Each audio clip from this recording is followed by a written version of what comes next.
Students, we will discuss about the important news. First news is regarding the governor के perspective से है। Students, Kerala state government के द्वारा supreme court के अंदर एक पिटीशन है, उसको फाइल किया गया कि गवर्नर के द्वारा लेजिस्लेटिव असेंबली के जो बिल्स हैं उनको रेफर कर दिया जाता है प्रेसिडेंट को। और आप देखिए कि प्रेसिडेंट किसका एड एंड एडवाइस के ऊपर वर्क किया करते हैं, जो काउंसिल ऑफ मिनिस्टर्स हैं सेंट्रल गवर्नमेंट का, उनका एड एंड एडवाइस के ऊपर उनका जो वर्क है वो आपको देखने के लिए मिलता है। तो केरल स्टेट गवर्नमेंट का यहाँ पे आर्ग्यूमेंट यही है कि जो बिल्स हैं वो स्टेट लिस्ट के पर्सपेक्टिव से हैं और उन स्टेट लिस्ट के रिगार्डिंग में जो डिसीजन है वो सेंटर के द्वारा यहाँ पे या सेंटर का जो काउंसिल ऑफ मिनिस्टर्स है उनके द्वारा लिया जाएगा। तो आप देखिए कि सुप्रीम कोर्ट के द्वारा इस पिटीशन के अंदर एग्जामिन किया जाएगा, कहीं यहाँ पे जो बिल्स को रेफर करने की वजह से फेडरलिज्म का जो कॉन्सेप्ट है उसका जो सबवर्टिंग फेडरलिज्म का जो कॉन्सेप्ट है वो तो आपको नहीं देखने के लिए मिलता है। स्टूडेंट्स, अगर हम डिस्कस करें इस कंप्लीट प्रोसेस के बारे में तो आप देखिए कि क्या किसी स्टेट गवर्नमेंट के द्वारा सुप्रीम कोर्ट के अंदर अप्रोच किया जा सकता है ऐसे डायरेक्टली। तो आप देखिए कि सुप्रीम कोर्ट का यहाँ पे आर्टिकल है 131, ये ओरिजिनल जुरिसडिक्शन है सुप्रीम कोर्ट का। जब भी सेंटर और स्टेट का कोई डिस्प्यूट आपको देखने के लिए मिलता है या आप देखिए कि स्टेट का कोई डिस्प्यूट है तो उस समय में ओरिजिनल जुरिसडिक्शन के थ्रू सुप्रीम कोर्ट के अंदर अप्रोच किया जा सकता है किसी भी स्टेट गवर्नमेंट के द्वारा। क्या स्टूडेंट्स, अगर दो स्टेट्स का वाटर डिस्प्यूट का इश्यू है, वाटर डिस्प्यूट का अगर कोई इश्यू है तो क्या वहाँ पे भी ओरिजिनल जुरिसडिक्शन के थ्रू अप्रोच किया जाएगा सुप्रीम कोर्ट के अंदर में? ये आपका होमवर्क है। वैसे अगर हम नॉर्मल प्रोसीजर के पर्सपेक्टिव से डिस्कस करें तो आप देखिए कि अगर कोई सिटीजन का कोई केस है तो उसको द्वारा यहाँ पे अपीलिएट एक जुरिसडिक्शन का भी एक कॉन्सेप्ट है कि अपील के थ्रू पहले आप हाई कोर्ट के अगेंस्ट में कोई केस हुआ आपके अगेंस्ट में है तो आप उसके अगेंस्ट में अपील है वो फाइल कर सकते हो सुप्रीम कोर्ट के रिगार्डिंग में। इसके अलावा आप देखिए कि आर्टिकल 32 है। आप देखिए कि जो आर्टिकल 32 है, अगर आपका फंडामेंटल राइट का कोई वायलेशन होता है तो उस समय में आप डायरेक्टली जो सुप्रीम कोर्ट है उसके अंदर अप्रोच कर सकते हो under the article 32। High court के अंदर भी डायरेक्टली आप अप्रोच कर सकते हो। आर्टिकल 226 है फंडामेंटल राइट का जो वायलेशन है उसके पर्सपेक्टिव से, क्योंकि फंडामेंटल राइट किसी भी एक पर्सन का जो ओवरऑल डेवलपमेंट है उसके रिगार्डिंग में काफ़ी ज़्यादा इंपॉर्टेंट है। और आप देखिए उनका अगर वायलेशन के अंदर में वायलेशन के समय में ये पावर दिया गया है कि आप डायरेक्टली यहाँ पे अप्रोच कर सकते हो।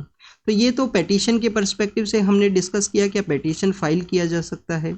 अब अगर हम गवर्नर के पर्सपेक्टिव से डिस्कस करें तो आप देखिए कि गवर्नर के पास में दो आर्टिकल्स हैं। ये जो गवर्नर के द्वारा बिल्स के पर्सपेक्टिव से जो डिसीजन का जो कॉन्सेप्ट है ये लास्ट ईयर भी न्यूज़ के अंदर में था। आप देखिए कि काफ़ी सारे जो स्टेट गवर्नमेंट्स हैं उनके द्वारा सुप्रीम कोर्ट के अंदर अप्रोच किया गया था।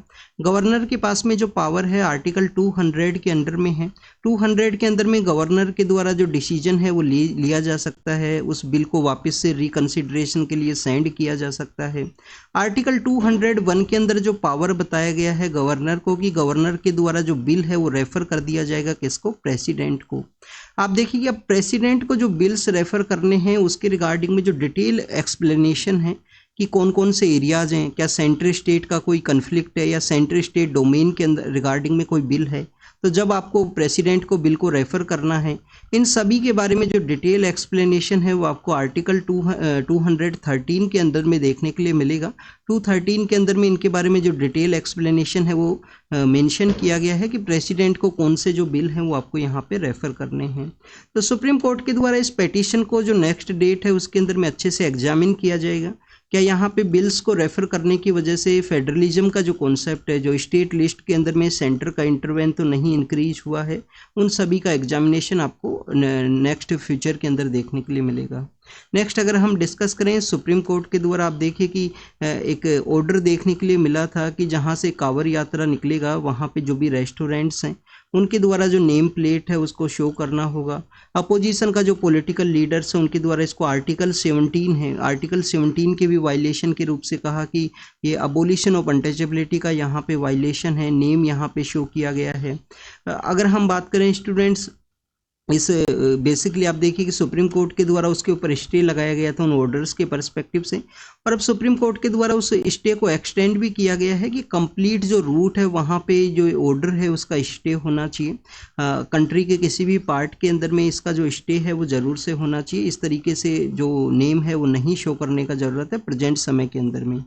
नेक्स्ट अगर हम बात करें अहोम डायनेस्टी के पर्सपेक्टिव से है। आप देखिए कि वर्ल्ड हेरिटेज कमेटी है, वर्ल्ड हेरिटेज कमेटी है यूनेस्को का, इनका मीटिंग ऑर्गेनाइज होता है। इस मीटिंग के अंदर डिसीजंस लिए जाते हैं कि किस साइट को यहाँ पे बेसिकली जो वर्ल्ड हेरिटेज साइट है उसका स्टेटस दिया जाएगा। 2023 के समय में 2023 का जो जनवरी का जो मंथ है उस दौरान में आप देखिए कि हमारी गवर्नमेंट के द्वारा आसाम का ये जो कल्चरल साइट है अहोम डायनेस्टी के जो ब्यूरियल्स हैं उनको नॉमिनेट किया गया था, वर्ल्ड हेरिटेज साइट के रूप से। अभी उसको वर्ल्ड हेरिटेज कमेटी का जो मीटिंग है वो कहाँ पे हुआ है, न्यू दिल्ली के अंदर चल रहा है स्टूडेंट्स प्रेजेंट समय के अंदर में। और आप देखिए कि यहाँ पे इस साइट को रिकॉग्नाइज किया गया, इंडिया के अंदर कितना साइट है प्रेजेंट समय के अंदर में। इस साइट को रिकॉग्निशन के साथ में आपको जो टोटल नंबर ऑफ साइट्स हैं वो 43 देखने के लिए मिलेगा, जिसके अंदर में आप देखिए कि 35 जो साइट्स हैं 35 साइट्स हैं वो कल्चरल कैटेगरी के अंदर में हैं। 35 साइट्स आपको कल्चरल कैटेगरी के अंदर देखने के लिए मिलेगा। 7 जो साइट्स हैं वो नेचुरल कैटेगरी के अंदर में है और 1 जो साइट है वो मिक्स कैटेगरी के अंदर में है। मिक्स कैटेगरी के अंदर कौन सा साइट है, सिक्किम के अंदर जो कंचनजंगा है उसको मिक्स कैटेगरी के अंदर रखा गया है यूनेस्को का जो साइट्स के अंदर में। 7 हमारे यहाँ पे नेचुरल साइट है और आप देखिए कि 35 आपको जो कल्चरल साइट्स हैं वो देखने के लिए मिलती हैं।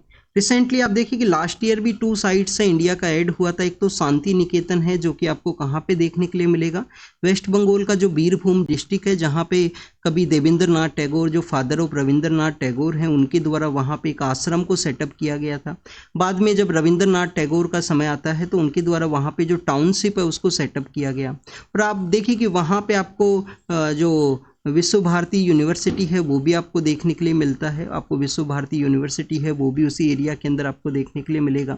तो शांति निकेतन को लास्ट ईयर रिकॉग्नाइज किया गया था। उसके बाद में आप देखिए कि हमारे जो होयसाल डायनेस्टी है, होयसाल डायनेस्टी जो 13th सेंचुरी के समय मैसूर के वहाँ से रूल किया करते थे, तो उनके कुछ टेम्पल्स हैं जो स्टार शेप के अंदर में अपलिफ्टेड एरिया के अंदर में आपको star shape Vesara school of temple architecture का वो एग्जाम्पल्स हैं, उनको रिकॉग्नाइज किया गया था लास्ट ईयर।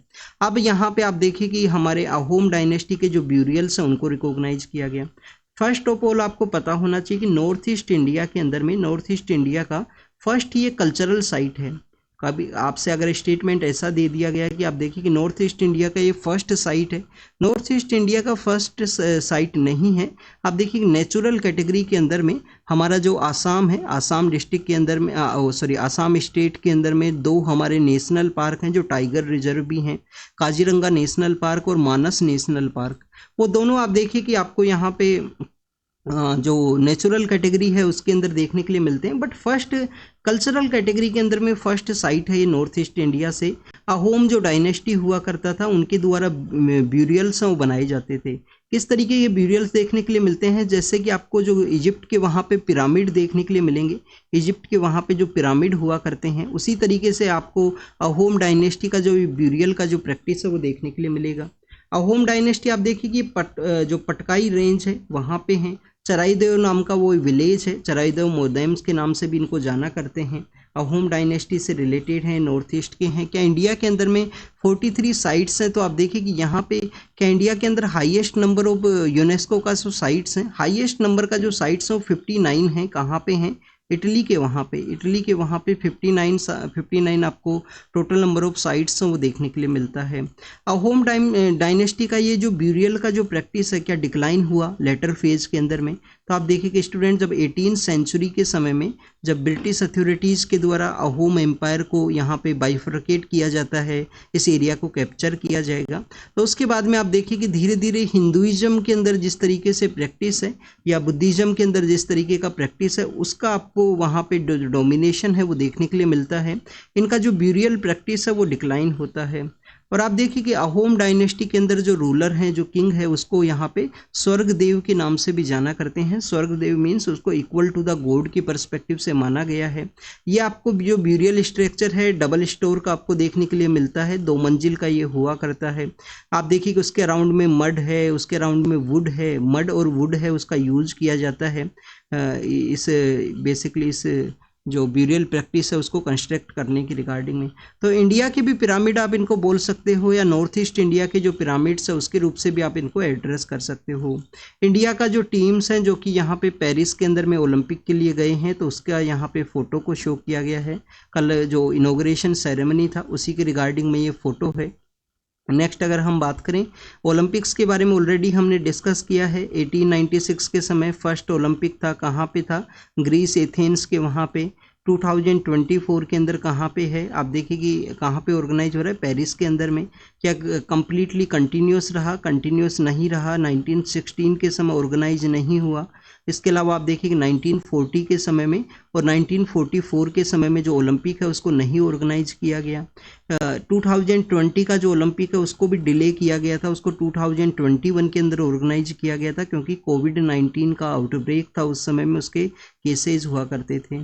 नेक्स्ट अगर हम डिस्कस करें, आप देखिए कि क्या इंडियन किस टीम के द्वारा, इंडिविजुअल पर्सन के द्वारा गोल्ड मेडल जीता गया है? अभिनव बिंद्रा 2008 में बीजिंग ओलंपिक्स हैं, उसके बाद में नीरज चोपड़ा हैं उनके द्वारा। उससे पहले हमारा टीम कैटेगरी के अंदर गोल्ड मेडल आपको हॉकी के थ्रू देखने के लिए मिलते हैं। और उसके लेटर फेज के अंदर अगर हम फर्स्ट इंडिपेंडेंट इंडिया के गोल्ड मेडल जो मेडलिस्ट हैं उनके बारे में बात करें तो आपको केडी जादव हैं, वो देखने के लिए मिलेंगे। नीति आयोग के पर्सपेक्टिव से है, आप देखिए कि जो वेस्ट बंगाल की चीफ मिनिस्टर हैं उनके द्वारा एक स्टेटमेंट दिया गया नीति आयोग के रिगार्डिंग में। नीति जो स्टेटमेंट है वो हमारे एग्जाम के पर्पज से नहीं इम्पोर्टेंट है, एग्जाम के पर्पज से इम्पोर्टेंट है जो कुछ इनके द्वारा डिस्कस किया गया। एक तो इनके द्वारा एमजी नरेगा खुद का जो फंडिंग है, स्टेट स्पॉन्सर जो स्कीम्स हैं, सेंट्रल स्पॉन्सर जो स्कीम्स हैं उनके बारे में डिस्कशन है। आप देखिए कि सेंट्रल स्पॉन्सर स्कीम्स कौन सा है, जिसके अंदर सेंटर के द्वारा सपोज कीजिए नॉर्मल स्टेट के अंदर 60-40 का जो फंडिंग का कॉन्सेप्ट देखने के लिए मिलेगा, या कुछ स्टेट्स हैं जहाँ पे 90-10 का जो फंडिंग का जो कॉन्सेप्ट है वो देखने के लिए मिलता है, जिसको कि हम स्पेशल कैटेगरी स्टेटस के रूप से भी जाना करते हैं उन स्टेट्स को। तो यहाँ पे जो सेंटर के द्वारा जो नेमिंग है, उस स्कीम का जो नेम है वो सेंटर के द्वारा डिसाइड किया जाएगा, बट उसका जो इम्प्लीमेंटेशन है वो कम्प्लीटली आपको स्टेट गवर्नमेंट्स के थ्रू देखने के लिए मिलता है, कुछ फंडिंग उन भी है। अगर हम बात करें सेंट्रल सेक्टर स्कीम के बारे में, तो कम्प्लीटली जो 100% जो मनी है सेंट्रल सेक्टर स्कीम के अंदर में, जो कम्प्लीटली 100% जो मनी है वो किसके द्वारा किया जाता है? सेंट्रल गवर्नमेंट के द्वारा। एमजी नरेगा के बारे में यहाँ पे डिस्कस किया गया है। तो आप देखिए कि 2005-6 के समय जो एमजी नरेगा है वो इस्टेब्लिशमेंट में आता है। रघुवंश प्रसाद मेन आर्किटेक्ट के रूप से जाना करते हैं उनको, जब अलायंस का गवर्नमेंट हुआ करता था, बिहार से वो बिलोंग किया करते हैं रघुवंश प्रसाद।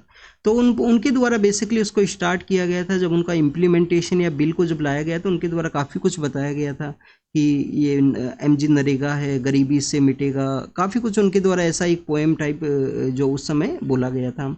एमजी नरेगा की पर्सपेक्टिव से अगर हम डिस्कस करें स्टूडेंट, सपोज कीजिए पंचायती राज इंस्टीट्यूशन है, ये आपका पंचायती राज है, रूरल एरिया के पर्सपेक्टिव से first of all.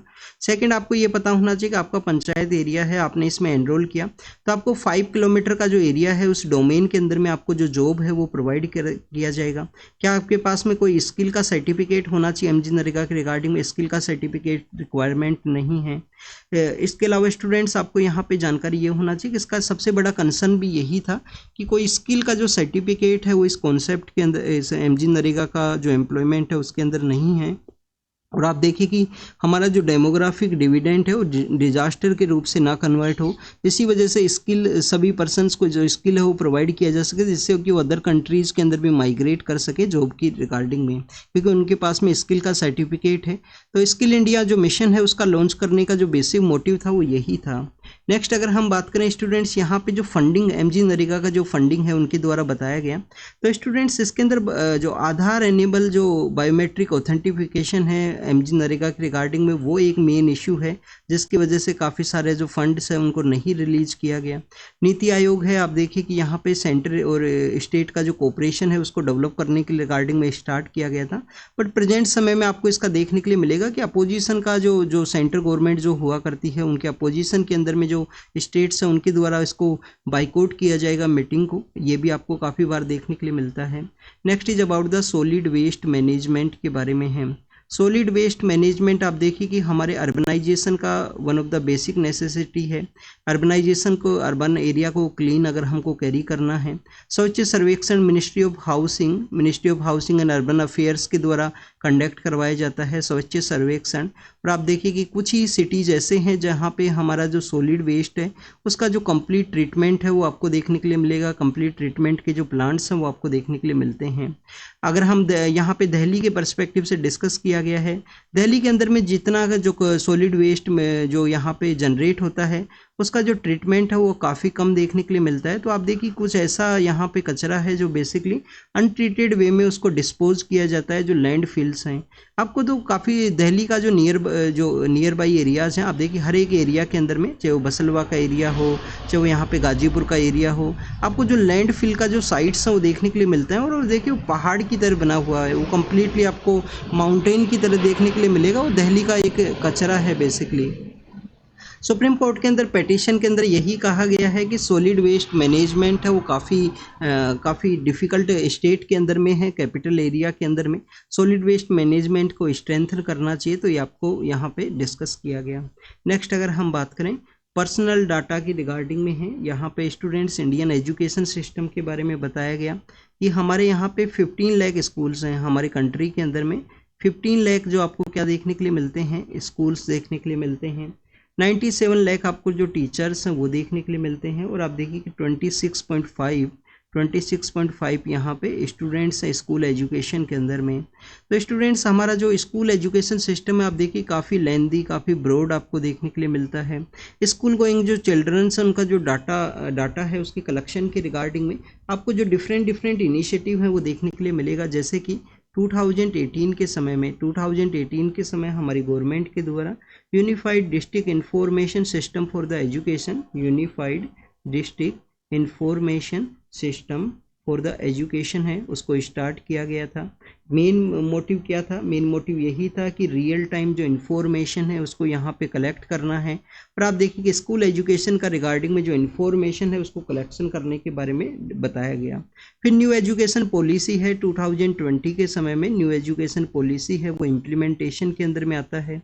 New education policy के अंदर में आप देखिए कि आपको यहाँ पे जो auto permanent academic account and registration identical जो है वो बताया गया है, जिसको कि आप अपार के नाम से भी जाना करते हो। अपार बेसिकली क्या है? अपार एक स्टूडेंट का यहाँ पे कोई भी स्टूडेंट है उसका अकेडमिक अकाउंट है, अकेडमिक आइडेंटिफिकेशन के नाम से भी आप इसको जान सकते हो। तो आप देखिए कि यहाँ पे क्वेश्चन क्या उठाया गया है? क्वेश्चन यहाँ पे ये उठाया गया है कि हमारे यहाँ पे जो digital personal data protection act है उसके अंदर जो प्रॉपर रेगुलेशंस है उसका एब्सेंस है। जो हमारा लास्ट ईयर 2023 के समय में digital personal data protection act है जिसको लाया गया 2023 के समय में। आप देखिए कि ये जो एक्ट है जिसके अंदर प्रॉपर रेगुलेशंस के एब्सेंस के बारे में डिस्कस किया गया है। 2017 का जो केएस पुट्टास्वामी केस है उसके बारे में भी डिस्कस किया गया है कि हमें प्रेजेंट लेवल के ऊपर में जो पर्सनल डाटाज हैं उसको लीगल वे में यहाँ पे स्टोरेज, उसका जो सिक्योरिटी कंसर्न्स उनको यहाँ पे रेज किया गया। एग्जाम में किस तरीके से क्वेश्चन पूछा जा सकता है? एग्जाम में आपको एक डाटा की रिगार्डिंग में तो आपको देखिए सॉल्यूशंस बताने हैं, डाटा प्रोटेक्शन को बेटर वे में इंप्लीमेंट करना है, प्रॉपर रेगुलेशन होना चाहिए, राइट टू प्राइवेसी है केएस पुट्टास्वामी केस के थ्रू में। नेक्स्ट अगर हम बात करें फिजिकल फेडरलिज्म के बारे में है। फिजिकल फेडरलिज्म के बारे में अभी हमने कल इसके बारे में डिस्कस किया था कि माइंस एंड मिनरल्स का जो एरिया है, वहाँ पे जो स्टेट गवर्नमेंट के द्वारा भी जो टैक्सेशन है वो कैरी किया जा सकता है, स्टेट गवर्नमेंट के द्वारा भी जो टैक्सेशन है वो लगाया जा सकता है। इसके रिगार्डिंग में आप देखिए कि हमने यहाँ पे 8.8:1 का जो बेंच है उसके द्वारा ये डिसाइड किया गया है कि पार्लियामेंट के द्वारा यहाँ पे स्टेट लेजिस्लेटिव का जो पावर है टैक्सेशन करना, यहाँ पे जो लैंड है, जो मिनरल बियरिंग लैंड है उसको टैक्सेशन करने का जो पावर है जिससे कि थ्रू स्टेट को लिमिट किया जाए वो नहीं है। स्टेट के द्वारा यहाँ पे जो टैक्सेशन है उसको इम्पोज किया जा सकता है मिनरल वाला लैंड के ऊपर में। मिनरल रिच स्टेट्स के बारे में भी एक्सप्लेन किया गया था जिसमें छत्तीसगढ़ है, झारखंड है, उड़ीसा है, जहाँ पे पर कैपिटा जो इनकम है वो बिलो द नेशनल लेवल आपको देखने के लिए मिलेगा। रॉयल्टी को यहाँ पे टैक्स का जो पार्ट है वो नहीं माना गया है। कोई भी माइनिंग होल्डर है अगर वो यहाँ पे माइनिंग का जो एक्टिविटी है उसको एंजॉय करता है तो उसको अगर रॉयल्टी पे किया जाता है स्टेट गवर्नमेंट को, जो टैक्सेशन का जो पार्ट है वो नहीं है। नहीं तो ये उसी के बारे में डिस्कशन ये है कि यहाँ पे जो सुप्रीम कोर्ट है उसके द्वारा आप देखिए कि फिजिकल फेडरलिज्म का जो डोमेन है उसके अंदर एंटर किया गया, स्टेट्स को यहाँ पे पावर दिया गया है। स्टेट लिस्ट के अंदर में ये जो आपको जो एंट्री 50 है उसके थ्रू भी मेंशन देखने के लिए मिलता है कि कोई भी लैंड है उसके ऊपर अगर टैक्सेशन का जो कॉन्सेप्ट है वो आपको स्टेट के थ्रू देखने के लिए मिलेगा। जो माइंस एंड मिनरल्स का जो एक्ट है, माइंस एंड मिनरल्स का जो एक्ट है 1957 के समय का, आप देखिए उसके थ्रू जो स्टेट्स को रेगुलेट नहीं किया जा सकता है। अब आपको माइंस एंड मिनरल्स के एक्ट के बारे में, जो माइंस एंड मिनरल्स का रेगुलेशन एंड डेवलपमेंट का जो एक्ट है 1957 का, इसके थ्रू आपको एक और कॉन्सेप्ट देखने के लिए मिलेगा, district mineral fund. District mineral fund क्या है? सपोज कीजिए कोई प्रोजेक्ट इंप्लीमेंट किया गया, तो उस डिस्ट्रिक्ट के अंदर में 1% जो पैसा है उस प्रोजेक्ट का, वहाँ पे रहने वाली जो कम्युनिटीज़ हैं उनकी जो बेसिक थिंग्स हैं, जैसे बच्चों के लिए स्कूल होगा, जो आप देखिए कि जो पुअर पर्सनस है, इकोनॉमिक वीकर सेक्शन से रिलेटेड जो पर्सनस, उनका हाउसिंग का जो डेवलपमेंट है, हॉस्पिटल वहाँ पे कंस्ट्रक्ट किया जाए, तो वो सब आपको जो 1% मनी है डिस्ट्रिक्ट मिनरल फंड के थ्रू आपको देखने के लिए मिलता है। माइंस एंड मिनरल्स एक्ट का ही 1957 के थ्रू इसको इम्प्लीमेंट किया गया था 2015 के समय में। कि यूपीएससी के द्वारा इससे क्वेश्चन पूछा गया है 2016 के समय, यूपीएससी के द्वारा प्रीलिम्स के अंदर इससे जो क्वेश्चन है वो पूछ लिया गया था। बे ऑफ बंगाल के एरिया के बारे में है। अब आप देखिए कि बे ऑफ बंगाल के रिगार्डिंग में है BIMSTEC, bay of Bengal initiative for multi sector technological and economic cooperation. तो बिम्स्टेक का जो कॉन्सेप्ट है वो आपको देखने के लिए मिलता है। अब बिम्स्टेक के बारे में पहले हम बेसिक इन्फॉर्मेशन को डिस्कस करते हैं। 1997 के समय में, 1997 के समय में आप देखिए बैंकॉक डिक्लेरेशन है, उसके थ्रू ये एग्जिस्टेंस में आता है। अब बैंकॉक डिक्लेरेशन के थ्रू एक और ऑर्गेनाइजेशन है जो एग्जिस्टेंस के अंदर में आया था, जिसको कि हम किसके नाम से जाना करते हैं? ASEAN, association of south east Asian Nations हैं, आसियान, जिसमें 10 कंट्रीज हैं। जो भी आप देखिए कि बैंकॉक डिक्लेरेशन के थ्रू ही आपको देखने के लिए मिलेगा, बट उनका जो 1967 के समय बैंकॉक डिक्लेरेशन है ये 1997 के समय में है। बिम्स्टेक के जो कंट्रीज हैं, बिम्स्टेक के जो कंट्रीज हैं उनके बारे में अगर हम डिस्कस करें तो आप देखिए कि इसको याद रखने का एक तरीका है, Bangladesh, Bhutan, India, Nepal, BBIN, BBIN के अलावा है म्यांमार है यहाँ पे, थाईलैंड है यहाँ पे, और श्रीलंका है। म्यांमार, थाईलैंड और Sri Lanka basically students south Asia के 5 कंट्री हैं, साउथ एशिया के 5 कंट्री हैं, और साउथ ईस्ट एशिया के यहाँ पे 2 कंट्री हैं। तो साउथ एशिया और साउथ ईस्ट एशिया के अंदर एक ब्रिज के रूप से भी वर्क करता है, ब्रिज के रूप से भी आपको देखने के लिए मिलेगा। इंडिया के लिए बिम्स्टेक को यहाँ पे क्यों डिस्कस किया गया? अभी फाइनेंस मिनिस्टर्स का मीटिंग हुआ है, बिम्स्टेक के फाइनेंस मिनिस्टर्स हैं उनका यहाँ पे मीटिंग हुआ, फाइनेंस मिनिस्टर्स का मीटिंग हुआ।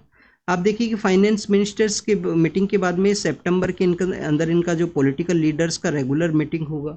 बिम्स्टेक इंडिया के लिए क्यों इंपॉर्टेंट है? फर्स्ट, कनेक्टिविटी के लिए इंपॉर्टेंट है। साउथ एशिया के जो कंट्रीज है उनका साउथ ईस्ट एशिया के कंट्रीज के साथ में कनेक्टिविटी को ये बूस्ट करेगा। कुछ इसमें ऐसे भी कंट्रीज है जिसमें बांग्लादेश इंपॉर्टेंट है, म्यांमार इंपॉर्टेंट है। आप देखिए कि जिनके थ्रू इंडिया अपना नॉर्थ ईस्ट का जो एरिया है, नॉर्थ ईस्ट के साथ में भी कनेक्टिविटी को सेटअप कर सकता है। बांग्लादेश के थ्रू आपको अकूरा से अगरतला का जो रेलवे लिंक लाइन है वो देखने के लिए मिलेगा। म्यांमार के थ्रू आप देखिए कि सितवे पोर्ट है, कालधान जो प्रोजेक्ट है उसके थ्रू, सितवे पोर्ट है उसके थ्रू कनेक्टिविटी सेटअप करना है नॉर्थ ईस्ट इंडिया के जो स्टेट्स हैं उनके साथ में। और हमारा जो एक्ट ईस्ट पॉलिसी है या हमारा जो पहले लुक ईस्ट पॉलिसी हुआ करता था उसके लिए भी ये इंपॉर्टेंट कंट्रीज है, म्यांमार, थाईलैंड, जो कि एक ब्रिज के रूप से काम करते हैं साउथ एशिया को और साउथ ईस्ट एशिया को कनेक्ट करने के रिगार्डिंग में। नेक्स्ट अगर हम बात करें कनेक्टिविटी के पर्सपेक्टिव से, हमने यहाँ पे डिस्कस किया पोस्ट पैंडेमिक एरियाज के अंदर में इस तरीके से जो कनेक्टिविटी है उसको सेटअप किया गया है। बे ऑफ बंगाल के एरिया के अंदर पुश को यहाँ पे सेटअप किया गया। वहाँ की जो कंट्रीज हैं, वहाँ के जो कंट्री, बे ऑफ बंगाल के एरिया के जो कंट्रीज हैं उनके साथ में इंगेजमेंट का इंपॉर्टेंस हमने देखा नॉर्थ ईस्ट एरिया के कनेक्टिविटी के लिए। साउथ ईस्ट एशिया की जो कंट्रीज हैं उनके साथ में भी कनेक्टिविटी को ये सेटअप करेगा, जिसके अंदर आप देखिए कि थाईलैंड जो इसका पार्ट है, म्यांमार जो इसका पार्ट है, वो आपको आसियान की भी पार्ट आपको देखने के लिए मिलते हैं। इसके अलावा अगर हम बात करें स्टूडेंट्स, यहाँ पे हमारी कनेक्टिविटी के अलावा इंडो पैसिफिक का जो रीजन है, इंडो पैसिफिक के रीजन के अंदर भी इंडिया का जो प्रेजेंस है उसको ये बूस्ट करेगा। इसके अंदर में अगर हम बात करें कि कौन कौन से एरियाज़ के अंदर कोऑपरेशन को बूस्ट किया गया है, यहाँ पे कुछ सोशल स्ट्रक्चर की कोऑपरेशन है, जैसे हेल्थ को बूस्ट करना है, जिसके अंदर कुछ कंट्रीज का डिमांड है कि यहाँ पे जो कैंसर है, किडनी का जो डिजीज है, उनको भी यहाँ पे हेल्थ सेक्टर के अंदर कोऑपरेशन के रूप से बूस्ट किया जाए, जिससे कि उसके जो केसेज हैं, पेशेंट्स हैं, उनको इंडिया का हेल्थ सेक्टर के थ्रू डील किया जा सके। यहाँ पे हेल्थ है, एग्रीकल्चर है, डिजास्टर मैनेजमेंट है जिसके अंदर बूस्ट करना है। बांग्लादेश के द्वारा ब्लू इकोनॉमी है उसको सजेस्ट किया गया है कि जो फिश जो हैं उनका जो ब्रीडिंग ग्राउंड हुआ करता है उस समय में बे ऑफ बंगाल के एरिया के अंदर जो फिशिंग का एक्टिविटी है उनको रोक दिया जाए। तो ब्लू इकोनॉमी के परस्पेक्टिव से बांग्लादेश के द्वारा पुश किया गया है। इंडिया का यहाँ पे डिजिटल एरिया के अंदर कनेक्टिविटी है, इंडो पैसिफिक एरिया के अंदर में अपना जो प्रेजेंस है, साउथ ईस्ट एशिया के अंदर अपना जो प्रेजेंस है उसकी सेटअप करने की परस्पेक्टिव से भी आपको देखने के लिए मिलेगा। क्या जो बिम्स्टेक है इंडिया के और भी डिफरेंट डोमेन्स है उसके अंदर में हेल्प करता है। हमारा जो एक्ट नाइबर फर्स्ट का जो पॉलिसी है, एक्ट ईस्ट का जो पॉलिसी है, इसके अलावा आप देखिए कि इंडिया के जो पीएम सर हैं उनके द्वारा सागर का एक इनिशिएटिव दिया गया था, security and growth for all in the region. तो साउथ एशिया और साउथ ईस्ट एशिया के जो कुछ कंट्रीज हैं इनके साथ में इंडिया का एक नेट सिक्योरिटी प्रोवाइडर का जो पोजीशन है उसको होल्ड किया जा सकता है। सागर जो इनिशिएटिव है उसको यहाँ पे बूस्ट किया जा सकता है। तो ये बे ऑफ बंगाल के बारे में था, कुछ प्रोजेक्ट्स हैं उनके बारे में हमने यहाँ पे डिस्कस किया। और नेक्स्ट अगर हम बात करें, मद्रास हाई कोर्ट के द्वारा कहा गया है कि जो कास्ट बेसिस के जो नेम्स हैं या कास्ट जो सरनेम्स हैं उनको नहीं कैरी करना चाहिए, उनके रिटेन की रिगार्डिंग में यहाँ पे क्वेश्चंस है वो पूछे गए हैं। तो आप देखिए कि ये सही है, स्कूल एजुकेशन के समय किसी भी तरीके का जो यहाँ पे डिफ्रेंशिएशन है वो नहीं होना चाहिए।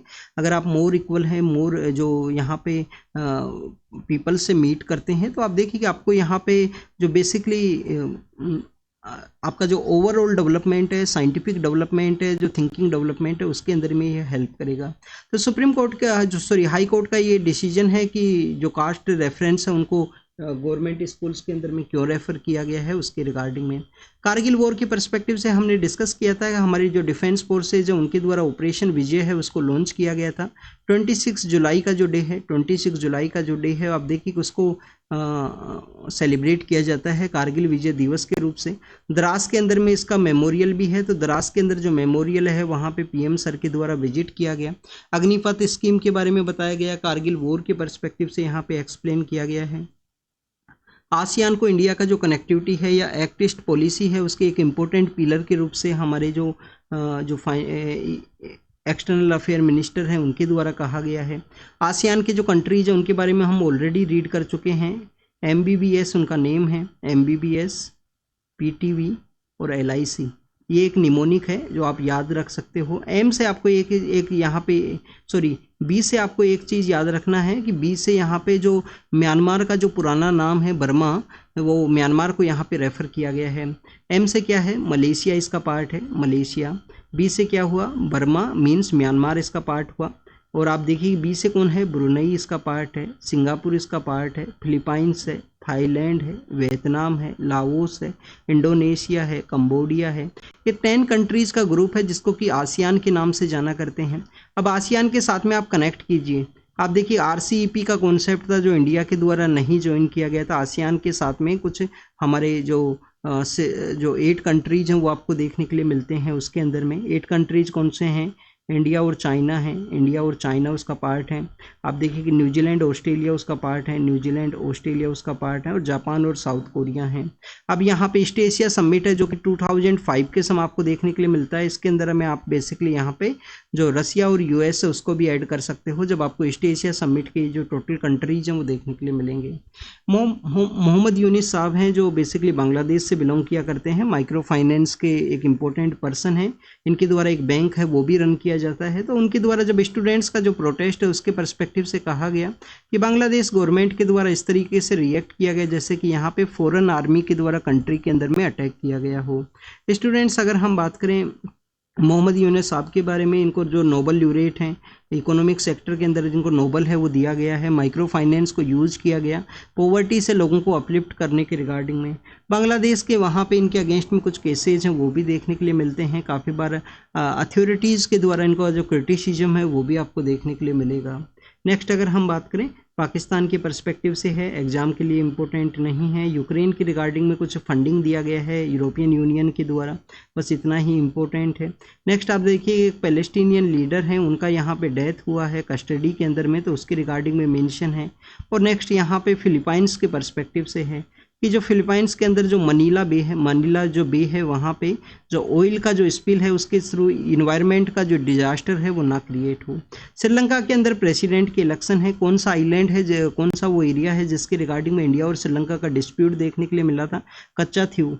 1974 1976 वो समय है जब इंडिया के द्वारा उसको दे दिया गया था कच्चा थीव, जिसके ऊपर एंशिएंट समय में या मेडिवल हिस्ट्री के समय में कुछ हमारा जो तमिलनाडु से जो डायनेस्टीज रूल किया करते थे उनका भी वहाँ पे जो टैक्सेशन का जो पावर है वो आपको देखने के लिए मिलता है। यूएस के प्रेसिडेंट इलेक्शन के बारे में है। प्रेसिडेंट कैंडिडेट्स के द्वारा डिफरेंट स्टेटमेंट्स दिए गए हैं, वो एग्जाम के पर्पज से नहीं इम्पोर्टेंट हैं। तो this is all the information related to the today's newspaper. आप इसको रीड कीजिए, रिवाइज कीजिए। Thank you students, thank you very much.